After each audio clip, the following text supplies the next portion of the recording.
Hi, Jess. Hi. How are you? Good. How are you? So good. Thank you for sitting here with me No worries. on this really rainy day. I know. It's horrible outside. It's disgusting. Yeah.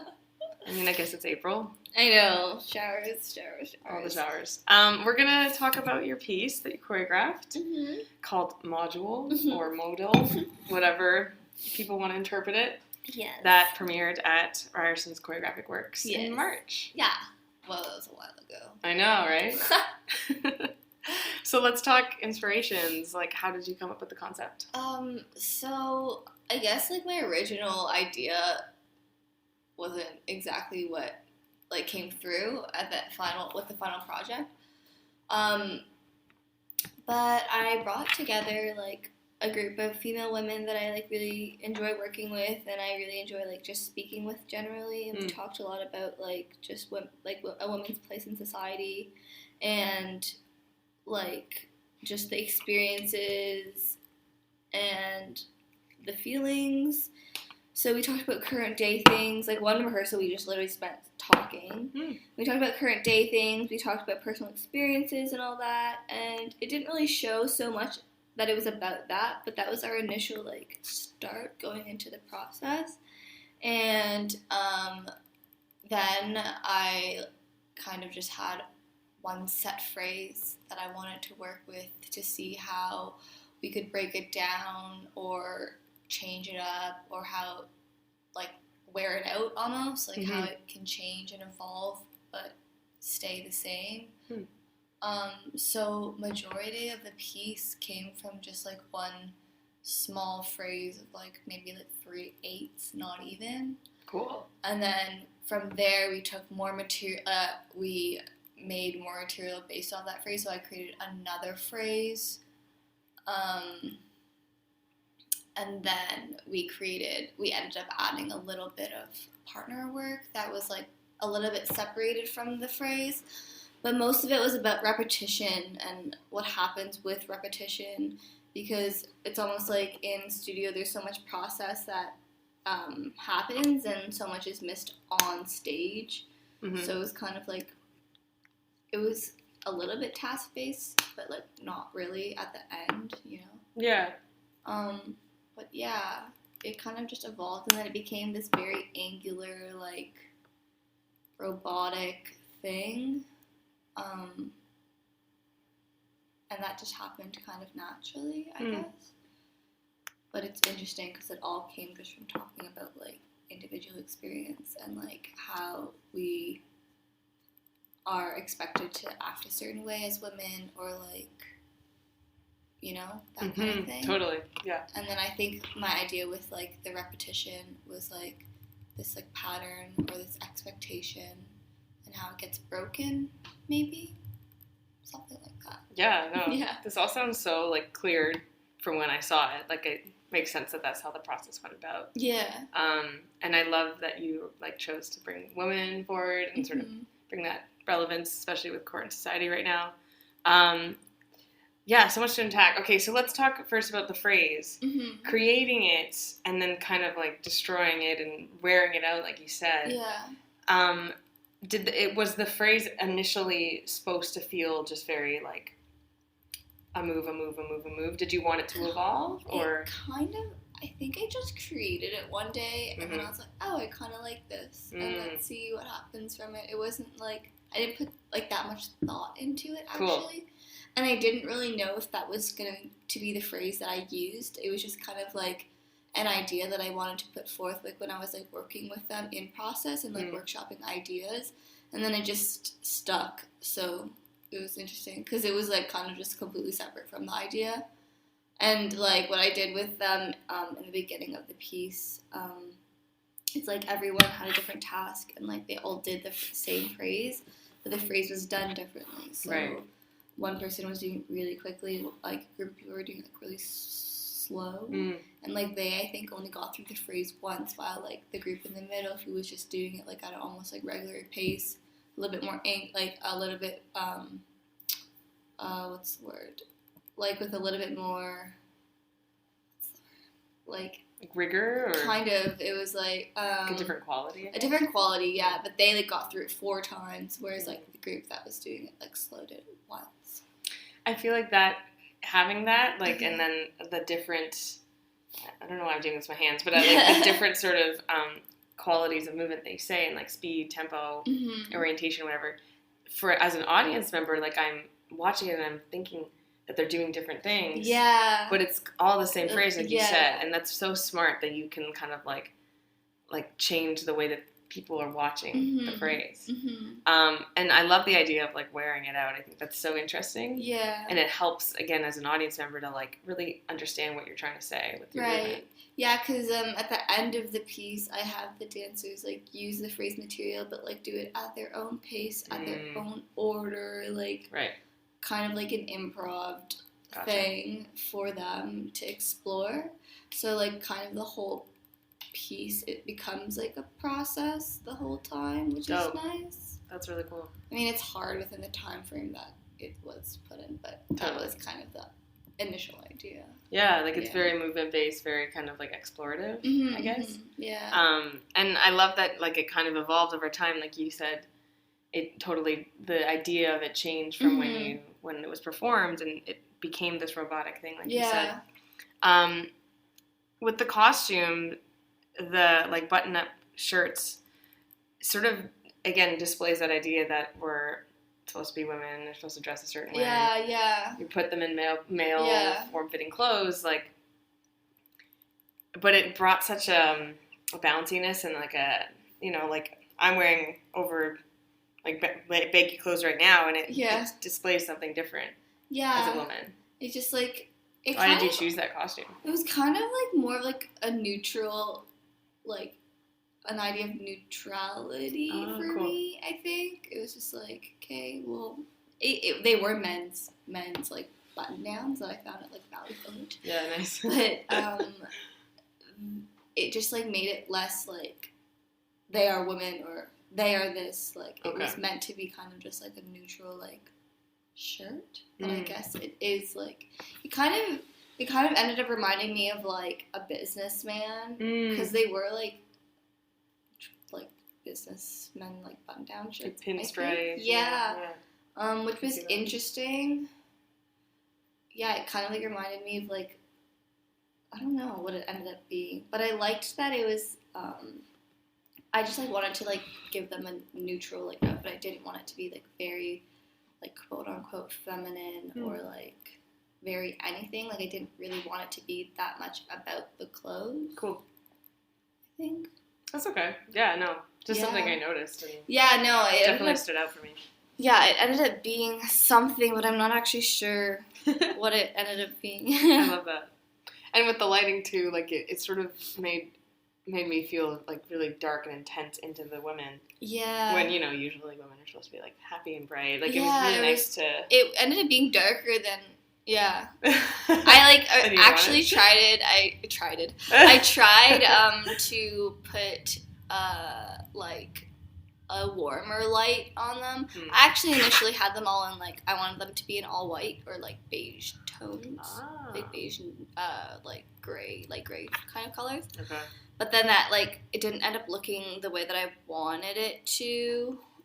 Because I wanted a sense of cohesiveness between them, and it was kind of like all over the place when I had first tried it. Especially if they're doing different things. Yeah. So I liked that it ended up being like more of like a uniform outfit. Cool.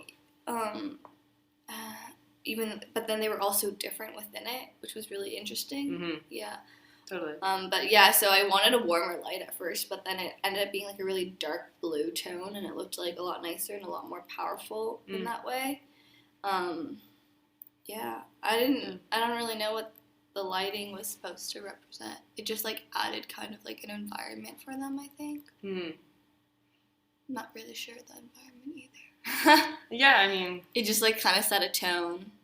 It was kind of like up for interpretation. Like I didn't really. Because, like, we had talked so much about the things that we wanted to talk about and, like, had all these ideas or whatever, but the piece ended up just being, like, kind of what it was, and, like, it could it could be interpreted the way that anyone like there was no like storyline that I wanted people to know. Yeah, that's totally fine. Yeah. Especially if it's like a very movement based process that you didn't really like start with a concept and like we have to stick to this. Yeah, I like liked that it evolved into something different for sure. Sweet. That's awesome.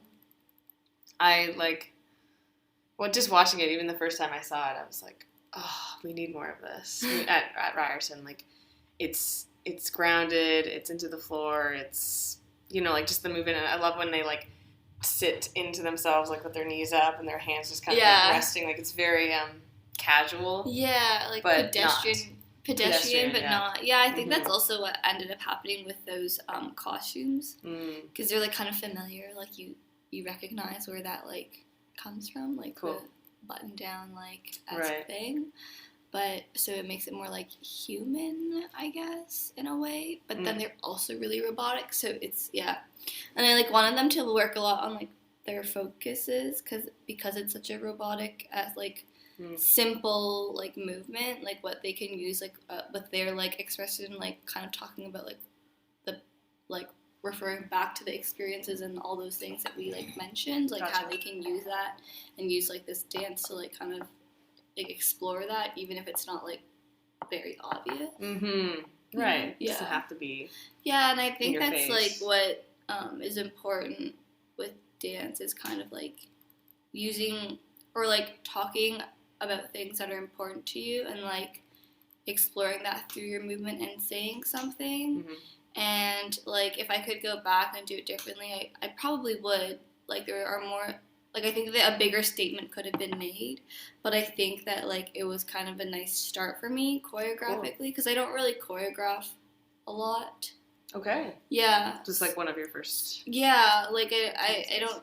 Yeah, I'm often like the dancer, I guess. So it was interesting for me to explore that and like learn from it and see like what I would do and what I liked from it and what I didn't like from it, and then just kind of like move forward from it.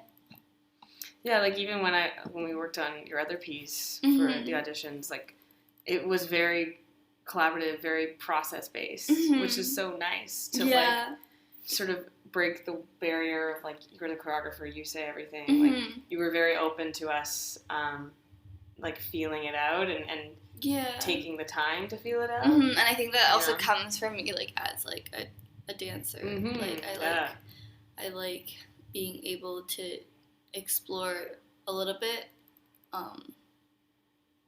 Like definitely being guided, but exploring within the guidelines is fun. It's nice, yeah. Would you ever, like, just thinking now, would you ever want to remount this piece and put it somewhere else? I don't know if I would, like, I'd probably really change it or, like, do something different. That's fair. But I liked that was kind of a starting point for me. Totally. Like, it was fun. I feel like the dancers had a good time. We had a good time. It was like a nice quick process, and like we really didn't wear it out too much because it was more like an explorative thing, and I didn't want it to be too comfortable. And we're all so busy. There was like not that much time anyway. That's awesome. Yeah. Cool. I'm really glad that we could reflect on it. It's like important, I feel like, to make something and then you go away from it so quickly. So yeah, for sure. It's really nice. Yeah. What are you up to this summer? You're graduating, which is so exciting. Oh my god. Yeah, I'm traveling for a bit. Amazing. I'm going away for a month in Asia with my friends and my family, just to like, have fun, make new experiences that I can reflect and dance about. That's great. And I'm also going to springboard, so that'll be fun and interesting to learn and like meet new people and experience new things. And I'm not sure yet after that. Cool. It's definitely like a transitional phase right now. Yeah. And I'm not really sure what I want to do either. That's totally okay. But I'm kind of okay with that, Yeah, you should be. Yeah, like we've been in school for like four years, like having a set schedule, knowing exactly what we're going to do. So it's kind of scary but nice to like kind of not know what's next and just do what I want to do for a little bit. Learn new things from other places. Let the chips fall kind of thing. Yeah, kind of. It's a great attitude. I mean, there will be a time when I probably I'll probably have like a, oh my god, what am I doing? But until then, it's I feel like okay. we're going to have those all throughout our lives. Yeah. As artists and oh my god, freelancers. Yeah. Because it's like there's no set contracts. Like, it's not like... You Yeah. got a job for 10 years or something. Exactly. So. No, I know. Yeah. Like, I'm interested in going to different places and seeing what there is there, too, and seeing where I kind of belong, because Toronto's amazing, but there's so many, like, other places to discover, and I'm, like, interested in seeing. Right. And you've lived here all your life, I think, right? Yeah, I have. Yeah, so there's so many other places in the whole world that have amazing dance opportunities and amazing individuals that I would be interested in, like, learning from and meeting at some point in my life, hopefully. Totally. And where in Asia are you headed? I'm going to Taiwan and Hong Kong. Oh my gosh. And Korea. Is it your first time? My dad lives in Hong Kong, so I go to Hong Kong a lot. And I've been to Taiwan before too, but I've never been to Korea, so that'll be fun. Yeah, that's gonna be so cool. Oh, I want to go. Yeah, I'll let you know what it's like. Yeah, and Springboard, that's awesome. Yeah. There's like such a great lineup of choreographers for the process. Yeah, I'm excited to see how that goes too. I've never been before, so it'll be a nice experience, and I'm sure I'll meet like a lot of amazing dancers and like gain some new inspiration for new things as well, which is always the goal. Totally. I love that it's in Canada. Yeah. Like, it's just like it's so one accessible. Of a kind. Yeah, it's in Montreal. It's so close. It's like 5-hour train ride or something like that. Yeah. That's easy than like a flight, to and the it's States like, or something. It's affordable to get to at least. But yeah, so that's the plan so far. Well, good luck with everything. Thanks. I'm so excited for you, and it's sad to say goodbye, but I know. I mean, I'll be around. You will. Yeah, I will be around. I'll be in Toronto to begin for sure. Cool. Yeah. Thank you so much for sitting with me. Of course. Thank you for having me.